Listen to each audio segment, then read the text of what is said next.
They always said the HOA president's daughter could get away with anything. But no one expected her arrogance to go this far. One morning, the roar of my ATV was gone, vanished overnight, until whispers spread through the neighborhood that she had taken it, bragging she was untouchable because of her mother's power. What started as a theft spiraled into a battle that shook the entire community, exposing lies, entitlement, and the ugly truth about unchecked privilege. But when justice finally arrived, no one saw it coming. Would she really face consequences? Or would the HOA find a way to protect their own? Karen's daughter took it, one neighbor whispered. She was bragging at the pool yesterday, saying no one could stop her because her mom runs the HOA. The arrogance wasn't hidden. It was flaunted, dripping with entitlement that dared anyone to challenge it. In that moment, the theft wasn't just a crime. It was proof that the rules only applied to everyone else. Mark didn't move into Willow Ridge Estates for prestige or status. He and his wife picked the quiet neighborhood because it seemed safe, orderly, and far from the chaos of city living.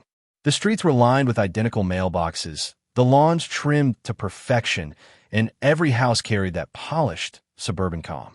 For a while, it felt like the promise of stability his family had always wanted. His 2 kids could ride bikes down cul-de-sacs without worry, and weekends were filled with barbecues on the porch, laughter spilling into the evening air. But beneath the picture-perfect surface of Willow Ridge, there was a silent pressure everyone felt but rarely talked about. Rules weren't just suggestions here. They were the backbone of the community, enforced with an intensity that bordered on obsession. Shrubs had to be cut to regulation height. Trash cans could only be placed at the curb during certain hours, and even the color of seasonal decorations needed approval. For most residents, compliance was easier than resistance. Mark, though, wasn't one to obsess over appearances. He took pride in maintaining his home, yes, but he valued freedom more than conformity. That's why when he invested in an ATV, something that gave him joy, let him ride trails with his son, and reminded him of his rural upbringing, he didn't see it as a threat to anyone. He kept it parked neatly in his driveway or in the garage, always mindful not to disturb others. Yet in a neighborhood ruled by perception, even small choices could be twisted into violations. And someone was already watching. A neighbor who believed order was more important than fairness. A board that thrived on control. And a daughter who thought rules applied to everyone but her. What started as peace was about to crack. And Mark had no idea how quickly his simple life was going to spiral into chaos. At first, the harassment came quietly, almost hidden in the everyday noise of suburban life. An anonymous letter slipped into his mailbox, warning him that vehicles like that were not appropriate for a neighborhood like Willow Ridge. A fine soon followed, citing an obscure HOA bylaw that prohibited off-road recreational equipment from being stored within view of the street. Mark shook his head, refusing to be intimidated. He paid the fine, stored the ATV in his garage, and tried to move on. But the board wasn't finished. Weeks later, more notices arrived. This time, the complaint wasn't just about the ATV. It was about excessive noise, unsightly tire tracks, even failure to maintain community standards. None of it was true, but the letters piled up like a steady drip of poison. Each one carried a fine. Each one chipped away at his peace. His wife worried. His kids asked why their dad seemed angry all the time. Mark reassured them, but deep down, frustration burned. He felt like he was being targeted, and the more he resisted, the harder they pushed. The breaking point came one Saturday morning. Mark went into his garage, ready to take his son for a ride, only to find the ATV missing. Panic rushed through him.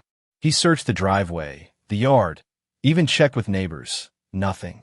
Then came the whispers. Karen's daughter took it, one neighbor muttered. She was bragging about it at the pool yesterday. Said no one could stop her because of who her mom is. Karen, the HOA president. The same woman who signed the fines. The same woman who ruled every meeting with an iron fist. Her daughter, smug and untouchable, had stolen his ATV, and the board seemed determined to cover it up. When Mark confronted Karen, she brushed him off with a smile that chilled him to the bone. Kids will be kids, she said. You should be more careful with your things. It wasn't just theft. It was a message. Mark filed a police report, but before long, more trouble followed. Suddenly, his lawn was non-compliant. His trash cans were left out too long. His mailbox was the wrong shade of white. Every week brought a new fine, a new letter, a new reason to drain his savings. But Mark wasn't about to surrender. He fought back, gathering evidence, taking photos, recording dates and times. He reached out to other neighbors, and slowly, a pattern emerged. He wasn't the only one. Dozens of families had been fined for petty, often fabricated violations. Many had stayed silent out of fear, but now they started talking. Tension rippled through the community. Lines were drawn. Some defended Karen, terrified of crossing her.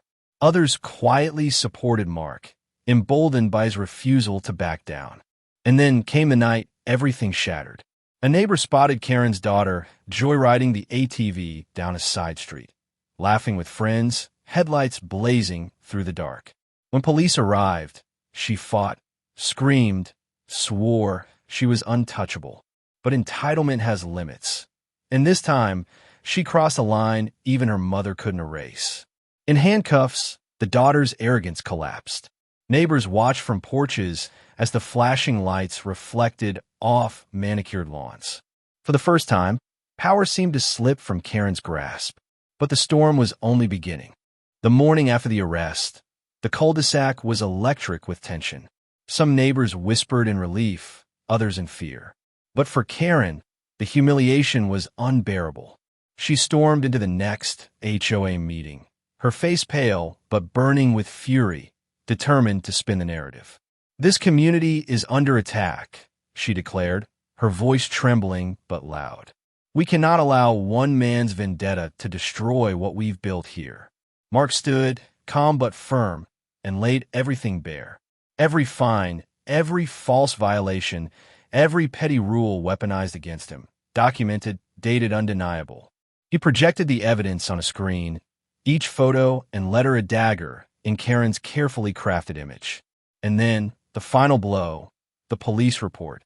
Witness accounts, the arrest record, proof that Karen's daughter had stolen his ATV and that Karen herself had tried to dismiss it as harmless. The room erupted.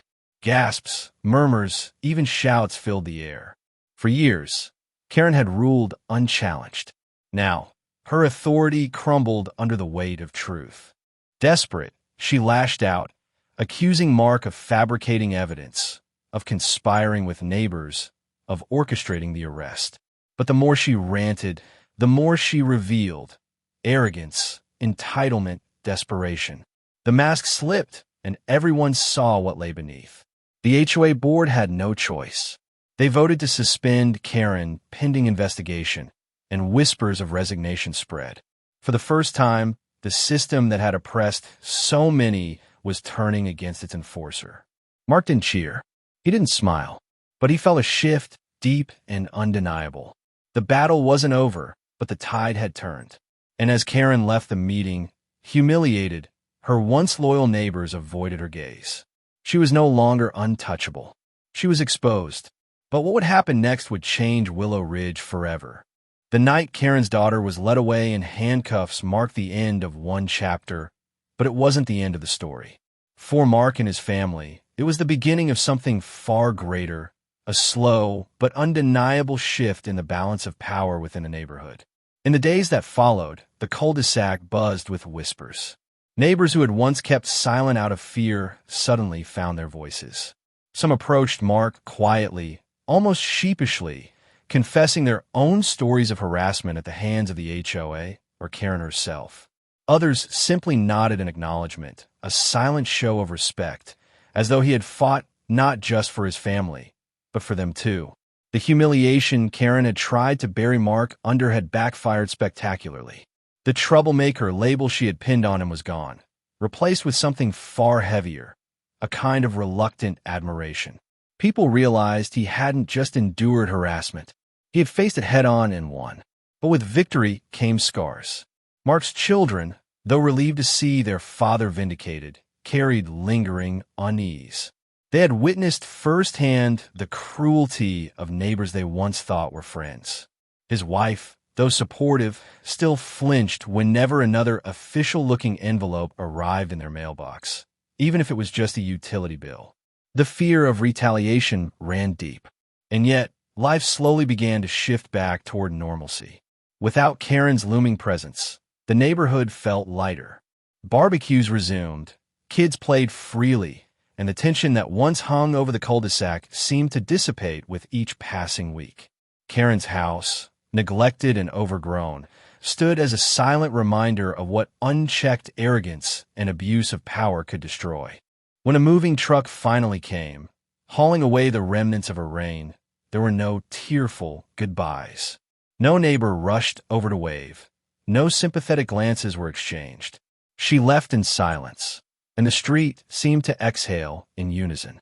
But while Karen faded into the background, the fight with the HOA was far from over. Mark's lawsuit had cracked something open, and the board could no longer hide behind intimidation. The legal ruling forced them to reimburse his fines and fees, but it also required structural change. New elections were called. Board members resigned under pressure. And for the first time in years, homeowners felt like they had a choice, a voice, and a chance to reshape their community. Mark didn't seek leadership, but his story had made him a symbol of resistance. Neighbors urged him to run for the board, to ensure no one else would suffer what he had endured. At first, he resisted. The thought of spending more time tangled in HOA politics was exhausting. But then he remembered the look on his wife's face during those dark months, the tears in his children's eyes, the helplessness that had almost broken them. If his voice could prevent that from happening to someone else, wasn't it worth the effort? And so, reluctantly, Mark put his name forward. The election was unlike anything the HOA had seen before. For years, meetings had been sparsely attended, controlled by the same few faces, the same narrow vision. Now, the room was packed. Homeowners who had never shown up before filled every chair, lining the walls, hungry for change. They weren't just voting for Mark. They were voting against the corruption, the intimidation, the silence. The results were decisive. Karen's allies were gone, replaced by new members who promised transparency, fairness, and accountability. Mark himself took a seat at the table, not out of ambition, but out of necessity. He had fought the system from the outside. Now, he would guard it from within. Under his watch, things changed. Fines were reviewed before being issued. Rules were clarified to avoid selective enforcement, and harassment was no longer tolerated. The HOA became what it was supposed to be all along, a structure that supported the community, not one that tore it apart. But the victory wasn't just administrative. It was emotional. For the first time in years, Mark and his family felt at peace in their own home. His wife smiled more freely. His children played without fear of judgment, and the constant sense of being watched evaporated. The cul-de-sac wasn't perfect. No neighborhood ever was, but it was no longer ruled by fear. The long-term consequences for Karen's family were far harsher. Her daughter's record followed her, limiting opportunities, her reputation sealed by that night in handcuffs. Karen herself became a cautionary tale, her name whispered with disdain whenever neighbors spoke of the past.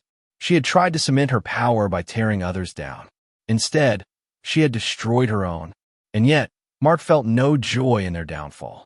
He didn't celebrate their misery, didn't revel in their pain. His victory wasn't about revenge anymore. It was about restoring balance, about proving that no matter how powerful someone seemed, no one was truly untouchable. Looking back, he realized the most powerful change hadn't come from the courtroom or the election. It had come from unity.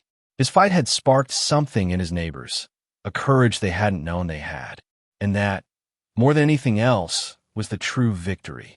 Months later, standing on his porch as the sun dipped behind the houses, Mark reflected on the journey. The letters, the fines, the stolen ATV, the flashing lights, the courtroom battles, all of it had tested him in ways he never imagined. But through it all, he had discovered something deeper, resilience, not just in himself, but in his family and community. He knew there would always be Karens in the world, people who thrived on control, manipulation, and fear. But he also knew this. They only held power as long as others stayed silent. And now, silence was no longer an option. As he looked out over the cul-de-sac, now calm and quiet, he wondered how many other neighborhoods were out there, trapped in the same cycle of fear, waiting for someone to stand up. How many other families were suffering in silence, convinced they were alone? The truth was sobering. His story wasn't unique. It was part of something bigger, a hidden pattern stretching across communities everywhere. And so, his final thought wasn't about victory or revenge. It was about warning. Because in every manicured lawn, behind every freshly painted fence, there might be another Karen, another board, another family pushed to the brink. And the question remained, when the time came, who would be brave enough to fight back?